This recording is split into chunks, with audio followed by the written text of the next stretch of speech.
just doing this for my family and, just standing up for my dad. That's Karl Malone's son, defending his dad. And that's because things aren't looking good for him right now. Word on the street is the basketball legend Will Hook, a decades-old scandal, just exploded back into the spotlight. And it's hitting harder than ever.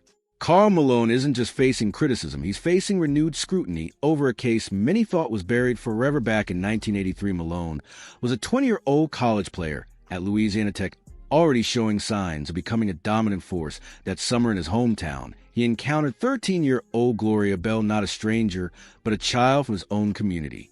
What followed changed everything. Malone impregnated her at the time, and even today, under Louisiana law that falls under statutory misconduct with a minor, a crime carrying serious prison time. Yet Malone never served a single day.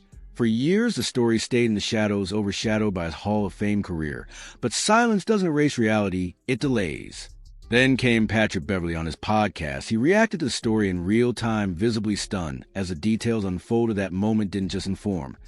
It reignited. Now the past isn't just history, it's a question that refuses to stay buried. How long can legacy outrun accountability before the truth catches up? I'm going to go Oscar Robertson and Julius Erving.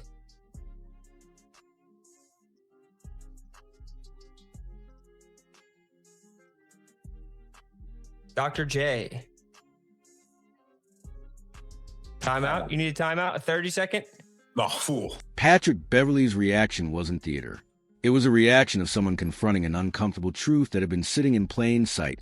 For Hook, this isn't just a scandal. It's a story the system let slip through its fingers and then quietly buried under greatness. When the facts finally came into focus, there was no confusion, no gray area. Karl Malone was 20 when a 13-year-old girl gave birth to his son Demetrius Bell. A paternity test later confirmed it beyond doubt. This wasn't a debate, it was reality. So why no charges? A family chose not to pursue a case, try to protect their daughter from public trauma, and a system they likely didn't trust. That decision closed the door fast, because time doesn't wait. 3 years past, Malone entered the NBA and got drafted by the Utah Jazz, money, fame, and a spotlight followed. In 1986, the case reappeared in civil court. A judge ordered child support, just $125 a week plus expenses. Malone, who was earning close to $1 million a year, fought that number, calling it too high. Let that sink, and the case ended in a sealed settlement and silence. For years, Malone denied being the father publicly and stayed distant in his son's life. Demetrius later described that absence like growing up without a real connection, no father, just a name. Meanwhile, Malone's career exploded. 2 MVPs, 14 All-Star selections, over 36,000 points, playing alongside John Stockton, building one of the league's most unstoppable duos, a spot on the Dream Team Hall of Fame status. Basketball gave him everything the system never took. But dominance on the court doesn't erase what happened off of his legacy. Also carries those finals losses to Michael Jordan and the Chicago Bulls, a missing ring that once defined his story. Now the conversation has shifted because the internet doesn't forget what the courts never judged, and the real question isn't about stats or trophies. It's about how far greatness can go before accountability finally catches up. I'm not bitter. I tip my hat to the Chicago Bulls as a competitor like I am. There's something almost noble about that framing, or there would be in a different story. But this is not a different story. This is the actual story. And in the actual story, the trophies shine. The truth doesn't. When the story shifts from missed rings to a 13-year-old girl, the polished version of Karl Malone disappears. Ask him about losses, and you get reflection. Ask him about Gloria Bell, and you get deflection. He calls it private, something he's already dealt with. Not remorse, just retreat, like it was a bad game, not a life-altering act. And the league? It kept rolling out the red carpet, the NBA All-Star Weekend. Malone wasn't sidelined. He was celebrated.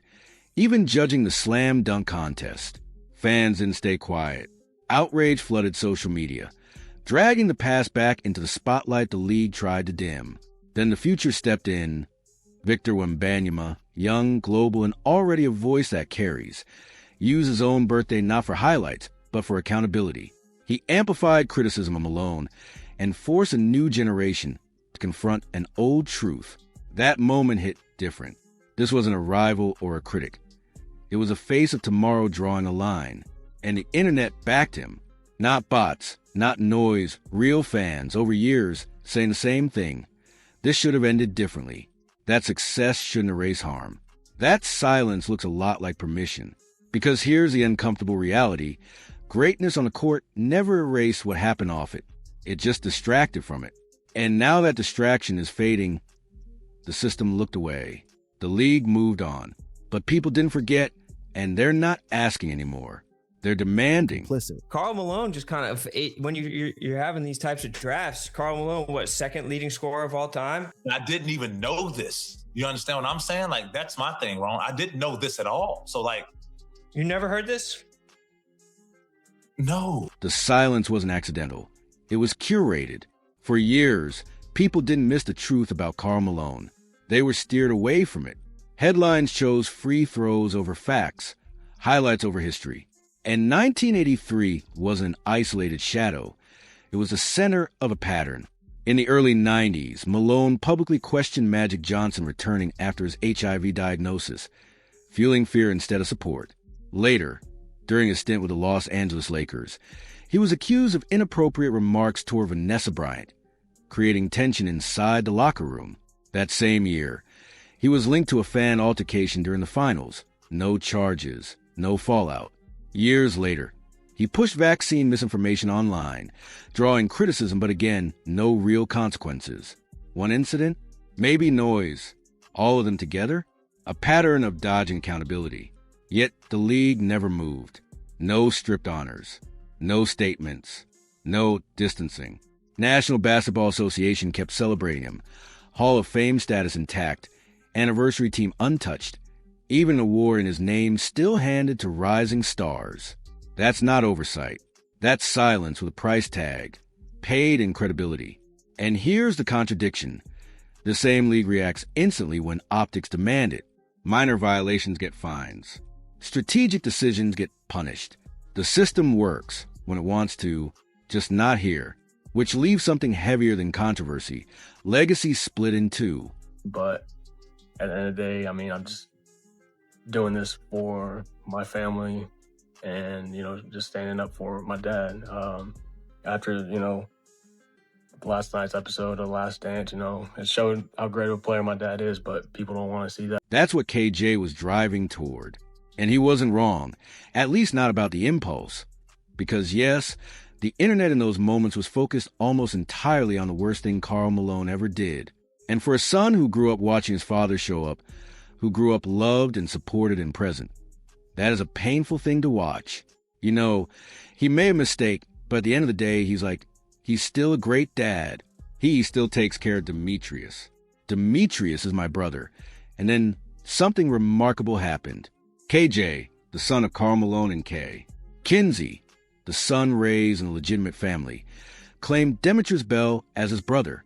Not a half-brother, not a complication. His brother. He said his name.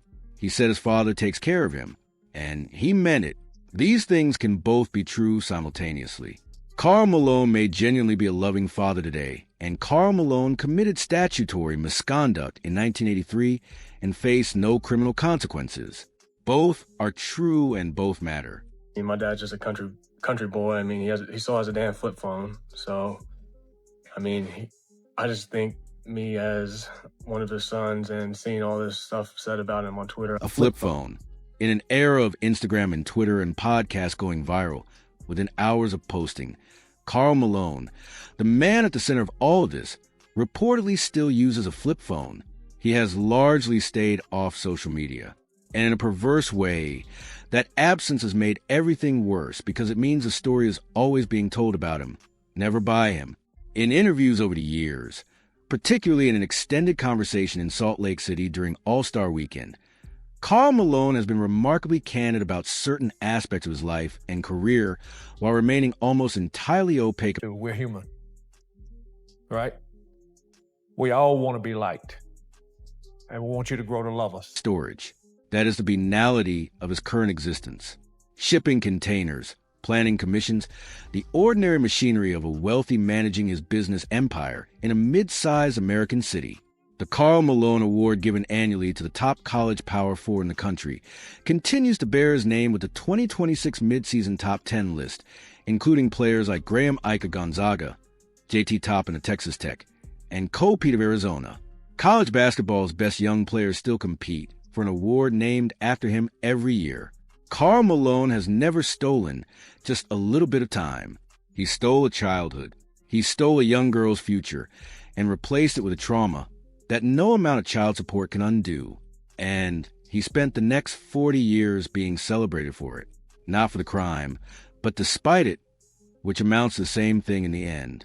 Again, thanks for watching, and subscribe to us for more.